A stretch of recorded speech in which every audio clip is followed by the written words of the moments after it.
Donnie and Dolly. The team is supported by ableauctions.ca. Closing your business? We can help. All of our guests today, including Kyle Bukauskas, brought to you by Basant Motors. May Day! It's May Days at Basant Motors. Huge promotions, greatest selection. Check out why Basant Motors is consistently the number one rated dealer in the Lower Mainland. Visit them online at basantmotors.com.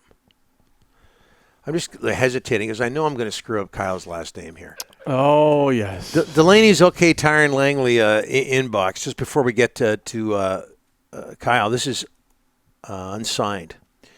Rick, cleaning cars is a selfish thing to do in the summer, i.e. water restrictions. There's no water restrictions. The heat just came 2 days ago, for crying out loud. And when the water restrictions come, Donnie, I don't shut get mad it at down. me. It's a I shut listener it down. here. I used to be the idiot that would water his grass for like 10 hours a day. Yeah. Not anymore. Yeah, we got a couple of those in our neighborhood. Yeah. Not anymore. Not anymore. Yeah. You know what they call them, right? Yeah. What? I can't say it on water, the air. Grass, something. Oh, I see what you mean. Okay. Yeah, you've said the word on the air a couple of times. Okay, joining us now from Hockey Night in Canada. Oilers are out. The Leafs are out. Kyle Bukauskas. Yes. Hockey Night in Canada. Kyle, thanks for doing this, sir. How are you?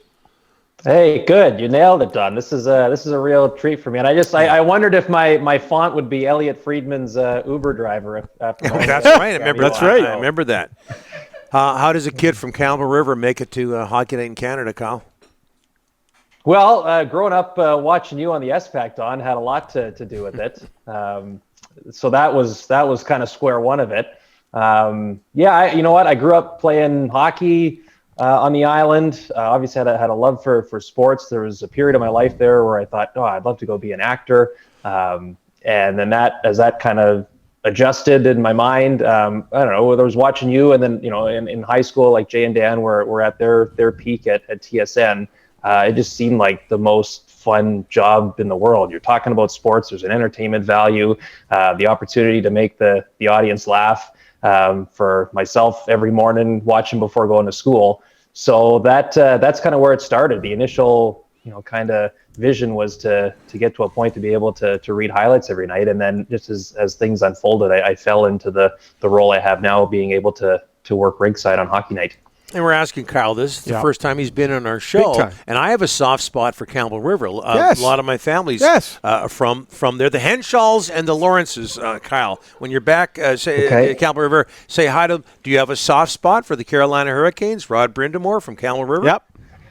Certainly do. And I think I'm working the Eastern Conference Finals, so I got to be careful to not show any bias. But of course, I think the world of Rod had the opportunity to MC his annual golf tournament that he does in support of cystic fibrosis. He's been doing for 25 years now. That was a special thing to be a part of. And I remember clear as day, in 2006 when he brought the Stanley Cup back to Campbell River, like just days after they had won it. It was incredible, the turnaround there. But that was one day that you never forget as a kid, being able to see the cup that close. So yeah, I've always had a soft spot for Rod and his career and now what he's done coaching. It's impressive. Okay, let's get to the hard part, Kyle. The Leafs. Who's getting the blame in Toronto?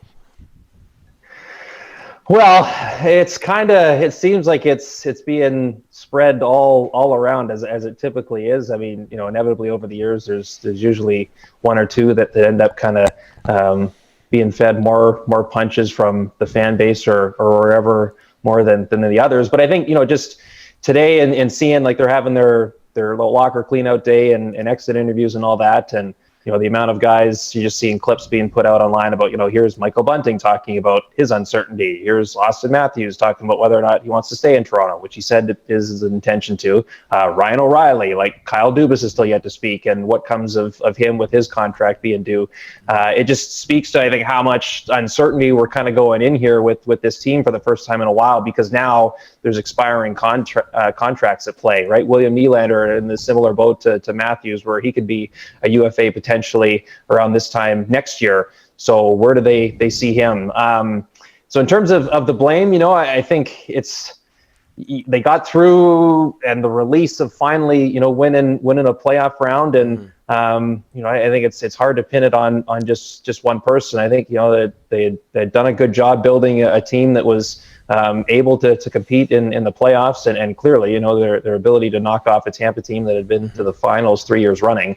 But there was something there, and whether it was an exhale that lasted a little too long.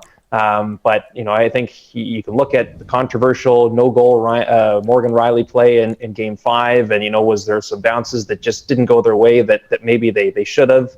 I think you could argue that they shouldn't have put themselves in that position anyways, and losing the first 3, where Game 5 they're playing to keep their season on the line. So it seems like it's going to be another, for the first time, it feels like a real intriguing offseason, just in terms of, could there be some actual seismic change with the core, with whatever ends up going on management-wise, the front office, for the first time in a while? Because as I say, there's contracts to play here that usually spur action.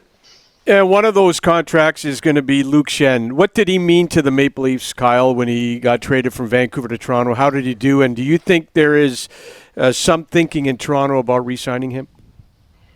Well, I don't know how the player feels. Clearly it was a big deal for him, given where his career started and being selected 5th overall by them in 2008, and being able to come back. You can tell that meant a lot to him. We were talking to his father, who he was at one of their practices before the playoffs started, and it was just a meaningful thing for the family to kind of watch Luke go through part 2 with the Maple Leafs again at that stage of his career. And I think you knew who he was as a person and what kind of influence he'd have on the room. Like you talked about, Sheldon Keefe talked about, just how he was kind of the guy behind organizing dinners on the road during the off nights on the playoffs. And that's something that wasn't necessarily a priority, I guess, around the Leafs prior to his arrival.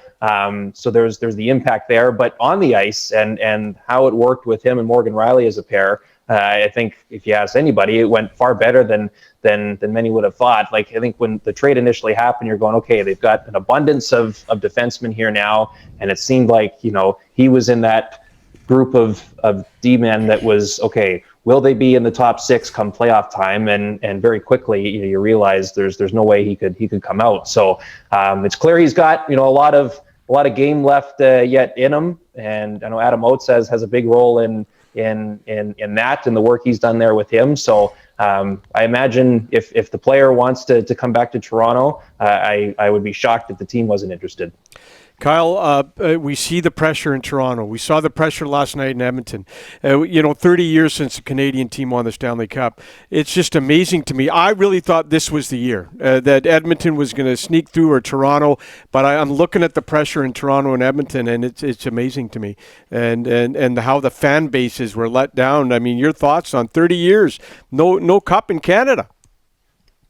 So, I haven't seen it. Like I was a few months away from being born when the Canadians last skated around the Forum with the cup. Kyle, well, I'm just trying to add some context here, Don, that's all. You're just rubbing it in here. Like, come on. I'm really not. Yeah. I'm really not. I would love to say I've witnessed one, but I haven't.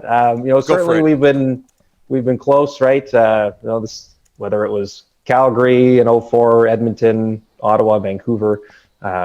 It's come close, but yeah, it just feels so bizarre. And you think about, for so long, Canada being known as a hockey country, and you look at how much growth there's been in all the other sports within these 30 years, right? Like the NBA expanded to Canada, Canadian team won an NBA championship within that time, how the game of soccer has grown, women's basketball, women's soccer, all of it. And yet still the one sport that, the Canadian fan base, the consumers of sports in Canada is known for, and their passion for the game of hockey. Yet we still haven't had a Stanley Cup parade in 30 years. It's borderline just depressing to think about. It's been that long, and certainly when you're covering it in this capacity, you don't cheer for teams or specific outcomes or any way, but just naturally, given where we are, it feels like it's got to happen here sometime, and you would love to see it. It would be, I can only imagine what the scene would be, regardless of which of the 7 teams it was. So it's always a hard reality. Beyond, the business side, of course, it's better for eyeballs, all of it when a Canadian team goes further and further into the playoffs. But it's tough when you wake up the next morning and realize, okay, that's it. There's none of them left. Yeah. You touched on Auston Matthews earlier, and every time the Leafs get eliminated the last couple of years, a million tweets with Auston Matthews in an Arizona Coyotes uniform. It's kind of funny, but the reality is that his contract is up at the end of next season.